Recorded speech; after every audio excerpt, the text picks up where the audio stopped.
Most people have never heard the name Michael Gates, but in Orange County, California, that name has become synonymous with lawsuits, secrecy, and political games that always seem to benefit the powerful. Now, new information suggests that Donald Trump wants to send the same man, a local city attorney buried in scandal, to oversee California's election. The move has raised alarms among election law experts for good reason. But before we get there, you need to understand who Michael Gates is and how his rise tells you everything about what's happening right now. Okay, so Gates has been the elected city attorney for Huntington Beach since 2014. When he released a very Trumpy statement and awkward video announcing his new position. Cut to the... Hi, everybody. Just wanted to announce that I have accepted a position with the Department of Justice, working in the Attorney General's Office Civil Rights Division as the Deputy Assistant Attorney General. We are going to be working under the Trump administration to make America great again.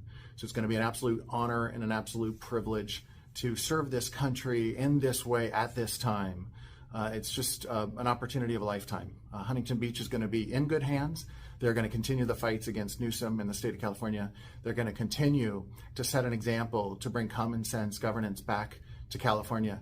And so from Huntington Beach to DC, we're going to keep fighting to restore this nation, restore the rule of law and order. And I can't wait to get to work. Thank you very much for your support for what we're doing here in Huntington Beach. Continue that support, please. And then also know, keep your prayers up. Pray for us in DC. One thing besides being very unlikable that also makes him unique is that he's not hired by the city council. He's voted in directly, which has given him an unusual level of political independence. In practice, it's turned into a dangerous kind of independence, the kind where a public servant stops answering to anyone. Over the years, Gates has built a reputation for fighting his own city as much as he's fought for it. Let's take a look at him being called out at a school board meeting against school board trustee Gina Clayton Tarvin. What it is the city attorney who is being dishonest, and he's doing that because he's angry at me because I sued the city and I prevailed. When he was covering up a air show settlement agreement. I think many of you know about that. I was the plaintiff in that case, and I uncovered his secret settlement, and he's angry. So he's decided to endorse you two to punish me, and that's okay. That's also free speech. But here's what he said. Enrollment is way down. The students are not meeting testing goals, and I know that the OVSD board has recently been in talks to sell school properties to high-density housing developers just to please the state and Newsom. Did you know you were in talks? No. Did you know you were in talks? No idea. That's a complete lie, and you two gentlemen put it out. Clifford and Jorgensen putting out mailers with lies from our city attorney and themselves. You cannot trust them. Thank you. Now, Gina is just getting started because what she's uncovered about MAGA Michael Gates goes much deeper than what you just saw. We're going to get into that in a minute, but first, I need you to see Huntington Beach City Clerk Robin Estanalo also blast him for his other stunts. Attorney Michael Gates informed me of his wife Kelly's plans to run for clerk during a council meeting recess in June, and that Kelly, and I quote, was being pressured to run in 2024. He said he was trying to talk her out of it and proceeded to fish for information on my plans for retirement. I asked if he saw Kelly's candidacy as a conflict of interest, and he said no, suggesting that our positions as attorney and clerk do not interact much. I questioned Kelly's qualifications. He said that she had ran a few businesses. The conversation ended when I pointed out that my assistant, Stephen Aguilar, would be a most qualified candidate, as he's already served as clerk in another city. Michael also contacted our former city clerk in May with questions on the authority and enforcement of the charter's education requirements for city clerk. Another reason I questioned the motives behind this charter amendment number 6. A city clerk serves the public, ensuring their right to experience free and fair elections and participate in open and transparent government. Our citizens rely on unbiased service from a trained and educated clerk, and the charter's existing requirements are appropriate and should not be undermined to provide opportunity to unqualified candidates or politicians for that matter. I am confident that our voting public understands misuse of power when they see it. I urge you to take no action on proposed charter amendments 5, 6, and 7. Thank you. Thank you.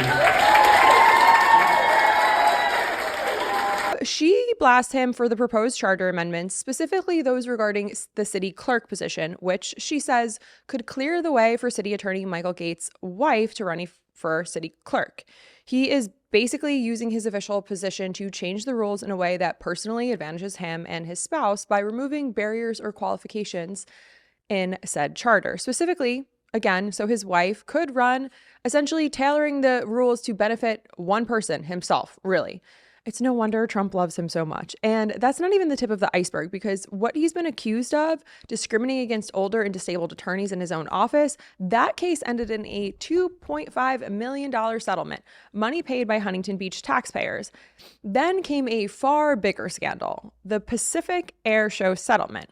In 2023, local school board trustee Gina Clayton Tarvin, who we saw earlier, filed a lawsuit against the city of Huntington Beach after Gates refused to release details of a deal between the city and owners of Pacific Air Show.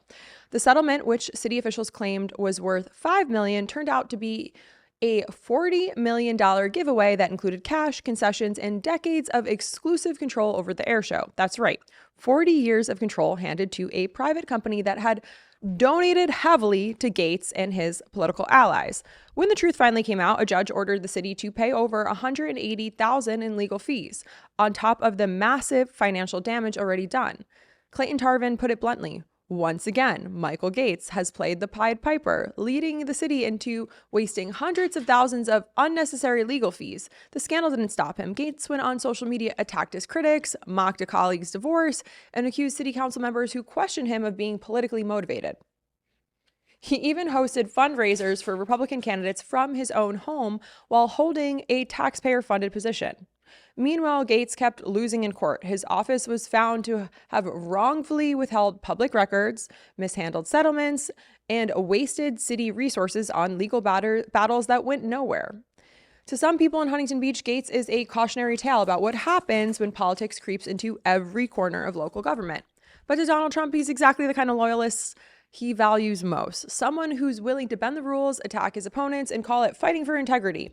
That brings us to now. Sources say Trump plans to send Michael Gates to Southern California to monitor the upcoming special election, the Prop 50 election, a high-stakes vote that could shape the state's political landscape. Gates has been an outspoken critic of Prop 50. He's cheered legal efforts to defeat it. And in a stunning conflict of interest, he's suing the Orange County Registrar of Voters, the same office that will oversee the election he's supposedly there to monitor.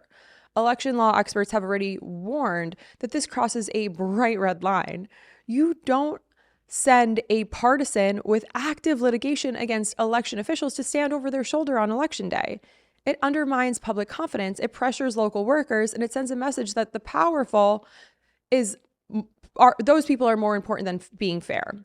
And he's calling the shots. Gates has long aligned himself with far-right legal figures like Stephen Miller. He's publicly argued that mail-in voting should be banned entirely, even though it helps millions of Americans vote safely and reliably. Seniors, people with disabilities, parents with young children, and workers juggling multiple jobs all depend on it. Mail voting increases turnout. It provides a verifiable paper trail and keeps polling places accessible for those who need them. But people like Gates see higher turnout as a threat. Their message is simple. The harder it is to vote, the easier it is to control who wins. That's why sending Gates to oversee a California election is really just a power protection. It's about taking a local legal operative, turning him into a national test case for how far partisan influence can reach into state-run elections. California Senator Alex Padilla and others have already warned that the Trump camp, they should not invoke emergency powers or federal authority to interfere with local elections or local votes. But Gates' appointment suggests those warnings are being ignored, and Huntington Beach residents have seen what happens when Michael Gates is given free rein. They've paid the bills for his lawsuits. They've watched transparency disappear behind closed doors, and they've seen the city's reputation dragged through courtrooms and now audit hearings. And now the same man is being elevated to a role that touches the most sacred part of democracy, the vote itself. After years of bad behavior, bad judgment, wasted money, and a willingness to serve his own political interests over public ones. What's happening in Orange County is a warning. If this move goes unchallenged, it could set the stage for similar monitoring efforts across the country, each one chipping away at voter confidence one election at a time. A city attorney who buried evidence and lost in court is now being trusted to police democracy. And the same leader who spent years discrediting elections is the one sending him. The man who couldn't handle transparency in his own city now wants to oversee transparency for the entire election in California. And if that doesn't make voters pay attention, nothing will. Stay focused on what's happening in Orange County, because this moment, this appointment, this test could reveal just how fragile the guardrails are around American elections. So this is my only channel now, and I self-fund 100% of this work and run everything solo. No team, no network, no party backing. I research, write, edit, clip, program, schedule, promote every episode myself. Every piece of content you see here is made by me from start to finish.